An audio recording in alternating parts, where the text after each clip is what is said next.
Good morning mga kabukid, Bermans na naman. Pahirapan na naman sa pagligo, di ba? So maglalagay tayo ng heater ng shower. Bumili ako ng shower mga kabukid online. Kasi yung shower namin, sira na ito. Unang nasira kasi itong kanyang bulb. Ito yung bukasan, no? Nasira na yung ano niya dito. Kahit nakasara siya, tumutulo. So nasira na rin yung shower head. Kung makikita niyo, kinalawang na dito. Kasi nga tumutulo siya kahit na nakasara to. Kaya napabili ako ng ganitong shower. Nakita ko online. Itong shower po na to, kahit wala kayong abang nito, at saka doon, wala kayong tubo, pwede po siyang gamitin. May kasama kasi siyang hose. Tapos kasama rin tong gripo na to, set po siya. Itong gripo na to, dalawa po yung butas. Dalawa rin bukasan nila, makikita nyo. Yun po yung para sa shower. Idudugtong nyo tong hose na to mula doon, paakyat. Ito naman, dahil wala kayong aanuhan doon, hihigpitan. Ito po yung gagamitin nyo. Itutornilyo to sa pader or sa tiles, ganyan. Yan, may kasama siyang tornilyo. Ito yung cover niya. Tapos, ganyan po yung pwesto niya. Idudugtong nyo po yung hose. So yung supply po niya galing po dun sa gripo. Kaya kahit wala kayong nakaabang na ano dito, tubo. So pwede siyang gamitin, no? Ang problema ko lang po dito, maiksi po yung kanyang hose. Ayan, kung makikita nyo, kung idudugtong siya dito. So hanggang dito lang po siya. So dito siya ilalagay. So napakababa. Tapos magdadrop pa yung ano dito, yung pinaka-shower. So nakayuko, no? So dahil mababa siya, naobliga akong bumili na lang ng panibagong bulb. Pinalitan ko yon. Pwede po siyang palitan kahit di nyo sinsilin, no? May tutorials po ako dyan sa YouTube channel ko po. Ngayon naman, kung halimbawa wala kayong ganito, wala kayong abang, pwede po, bibili kayo ng mas mahaba nito. 2 meters po yung bilhin nyo kasi ito 1.5 lang po ito. No, yun po yung binibenta kasi nila package. 1.5 lang to.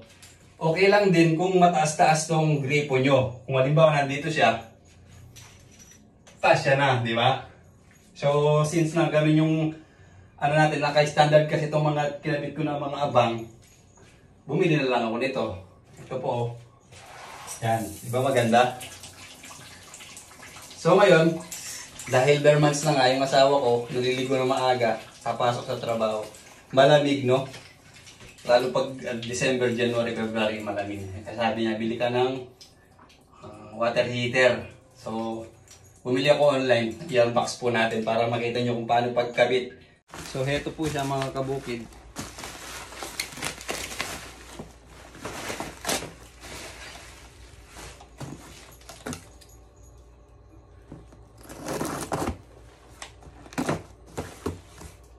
Titingnan natin kung ano yung mga laman niya, mga kasama sa loob.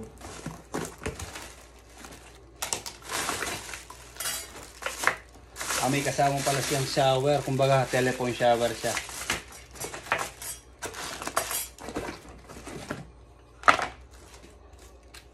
May ano na rin, circuit breaker.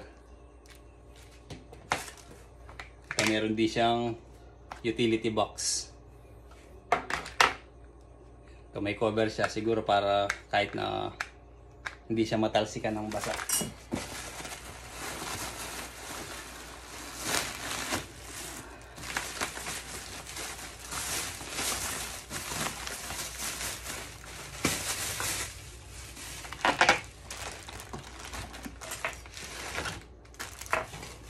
So ito po yung nabili kong heater. I-install natin. Digital siya, makikita nyo yung temperature, no? Dito sigurado yung ano niya, mga tubig, hot and cold. Ayan. So ito siya mga kabukid, ganito po yung pwesto niya. Ito po, galing to sa pinaka-supply sa gripo, no? Dudugtong sa gripo to. Ito naman yung shower, may kasama siyang shower ito. Dito lalabas yung mainit na tubig. Ngayon, i-install muna natin to. gagamitin natin tong may ano siya, may bakal siya nakasama na metal, no. Isasabit naman to dito sa yan, pag ganyan siya.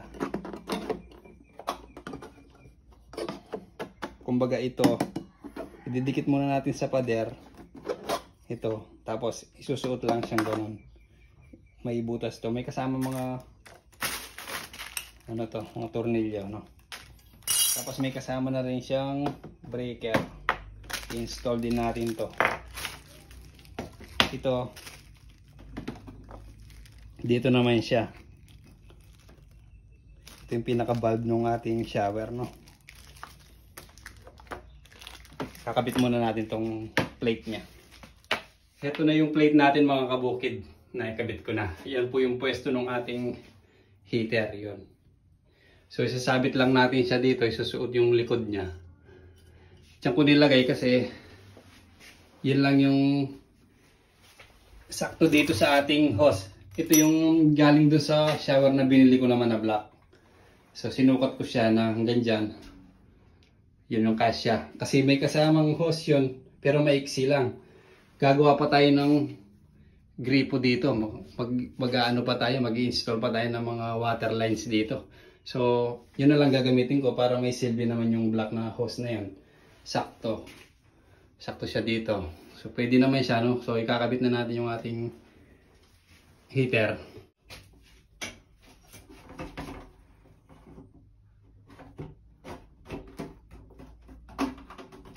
So ayan, okay na siya.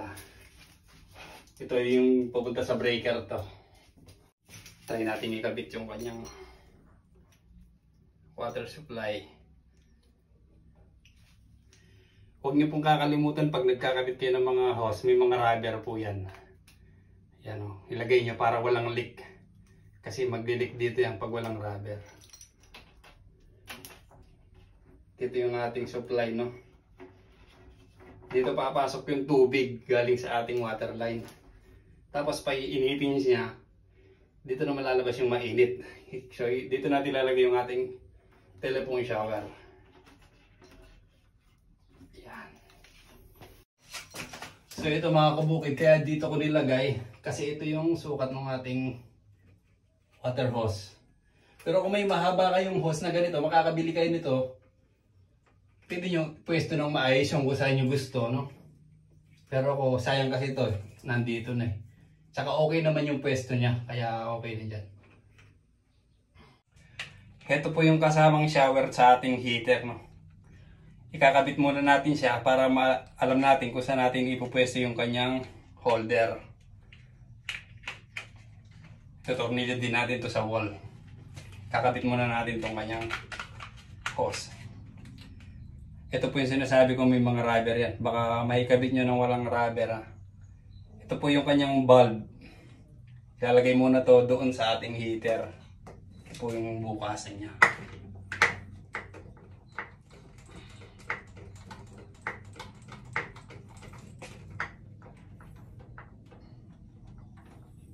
Mamaya ko na ihihigpitan mga kabukid. Papakita ko lang muna sa inyo pag-install. Sundan nyo lang para maikabit nyo kung may gusto nyo bumili nito tapos nag-aalangan kayo kasi di nyo alam ang pagkabit. Sundin nyo lang po. Kung di nyo nasusundan, i-rewind nyo lang or ibalik yung video. So ito po, kung saan nyo gustong ipwesto ngayon, pwede na siya, no? Yan, pwedeng dito, dyan, kung saan siya abot, kung saan kayo komportable, no? So, higpitan ko muna yun, tapos itutornilyo na natin yung pwesto nito.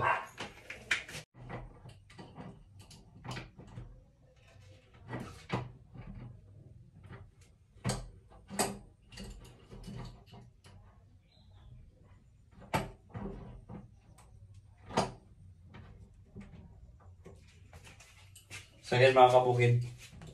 Itutornilyo na natin yung kanyang holder. Ayan mga kabukid, naikabit na natin yung ating holder. So, yung pwesto po niyan, kahit hindi mo siya hawakan, halimbawa, tatapat mo lang yung ulo mo dyan, sakto lang siya, no? Malapit lang siya dito sa ating dating shower. pwede rin naman hawakan mo siya, kunin mo na lang siya dyan. Diba? Pero pag halimbawa, busy yung kamay mo, nagsasabon o ano, pwede mo siya paandarin na ano ba, free, kumbaga hand free. So ayan na po yung ating setup ng ating heater. Hindi ko na tatanggalin ito kasi pag halimbawa di naman kailangan ng heater, mainit yung panahon, dito lang tayo maliligo, di na tayo gagamit ng kuryente, no? Pag halimbawa malamig naman ang panahon, dyan lang natin gagamitin yung ating hot shower, no? Ikakabit na natin yung ating breaker. Siya nga pala mga kabukid, may kasama pala tong filter, water filter. Pero kung halimbawa, yung tubig nyo naman sigurado kayo na walang mga buhangin, malinis naman, kahit wala to, no? Pero pwede rin siyang ikabit. Ayan, ikakabit ko siya para hindi masyadong batak yung hose, no? Tsaka para may silde, di ba? Kasama sa binili natin to. Pero kahit wala to, okay naman yan. Nakita ko kasi doon, kasama doon sa pagkuha ko ng breaker. Lalagay nyo lang siya dito mga kabukid.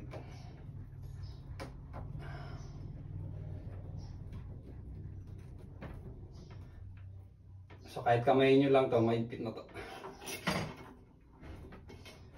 Yan.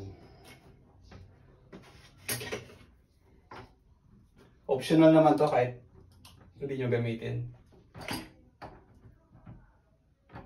So yan. Sa pagkabit nga pala ng breaker mga kabukid, kung magdi-DIY kayo, wala kayong experience, kung makikita nyo po ito po yung pinakalock niya, no? Pag naikabit nyo na yung box sa wall, tutornilyo nyo sa wall, tapos pag sasabit nyo po ito, ganito pong pwesto kasi nyan, ganito pagbubuksan, ganito naman sasara. So nasa baba yung lock. So una nyo pong isasabit dito, kung makikita nyo, ito pong sa taas. Tapos ipupush nyo lang po siya. Maglalak na po. Ayan, nakalock na po siya. Maririnig nyo. Yan po yung likod nyo. Okay? Kakabit na natin itong ating box. Nakikabit ko na mga kabukid. Ito yung pwesto na abot yung yung wire, no? Tsaka ito yung abot natin na mabilis siyang patayin. Kumbaga, halimbawa, may problema, mapapatay natin agad siya, no? Abot natin, kumbaga. Malayo naman siya dun sa shower, so hindi siya mababasa. Asa nga pala mga kabukid, yung pag-lock nito, ito. Pero pag tatanggalin nyo siya dun sa breaker, halimbawa gusto nyo siyang kuhanin, makikita nyo tong blue sa baba. Yan. Susungkitin nyo lang ng flat screw driver. Gaganyanin nyo lang. Hihilahin nyo. Ayan, kung mapapansin nyo, uma-atras yung lock. So makukuha nyo na siya, no? Tapos yung wires, dito ilalagay yung galing sa ating heater. Ito, sa baba. Dito po. Isushoot nyo lang siya dyan sa butas na yan. Tapos hihigpitan nyo tong tornilyo. May ipit na yung wire natin dyan. Kumbaga, gaganon yan. No, okay? Dito naman yung supply natin galing sa ating electric na sa bahay, kumbaga. Dito sa taas. So ikakabit na natin to. So yan. Ayun. Sa wires naman mga kabukid, itong yellow green, ano lang to, earth, kumbaga ito yung ground. Kung may ground yung bahay nyo, tatlong wires, yung ground, dito nyo i-connecta. Pero dahil wala namang ground yung atin, so wala lang to. Hayaan lang natin siyang dito sa gilid, no? Ito yung pinaka-live natin, yung brown, tsaka yung blue. Itong line 2 natin yung blue, no? So itong dalawa lang ang kailangan natin ilagay dito sa ating breaker. Ito na po mga kabukid, na install ko na. Yan, line 1, line 2 lang yan. Yan. May butas po yung mga yan, no? Tatanggalin nyo lang, may takip siya pero babaklasin nyo lang. Pag di po kayo marunong sa wiring ng electrical, magpatulong po kayo na magkabit, no, sa electrician. So ilalagay na po natin yung takip ng ating breaker.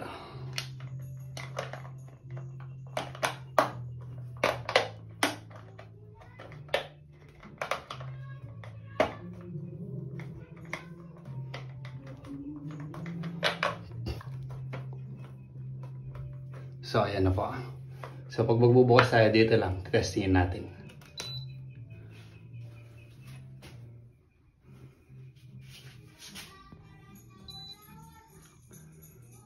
So ayan, dito lang po yung ano niya, pagtataasan niyo yung temperature. Ayan, 29.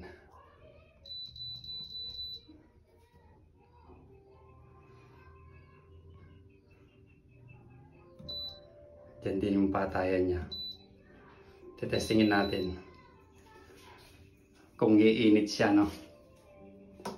Ito yung bukasan ng ating shower. Ayan.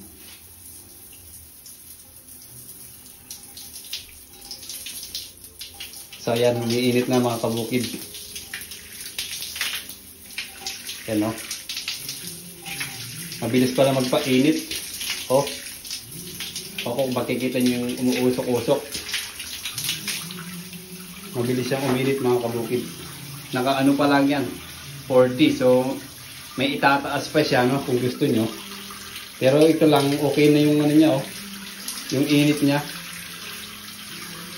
So yan mga kabukid. Sana natutunan nyo po kung paano magkabit, no, pag gusto nyo bumili ng heater. Ay sundin nyo lang po yung instruction natin para kahit kailang may kabit nyo. Pero kung wala kayong experience, lalo sa kuryente, siguro mag-hire na lang po kayo, no? So ayan, dito lang din yung patayan niya mga kabukid. So ayan mga kabukid, sana nakatulong yung video sa inyo, no? Pasuporta na lang po ng channel ko o ng page ko kung saan nyo man to napapanood. Thank you po ulit. Bye-bye.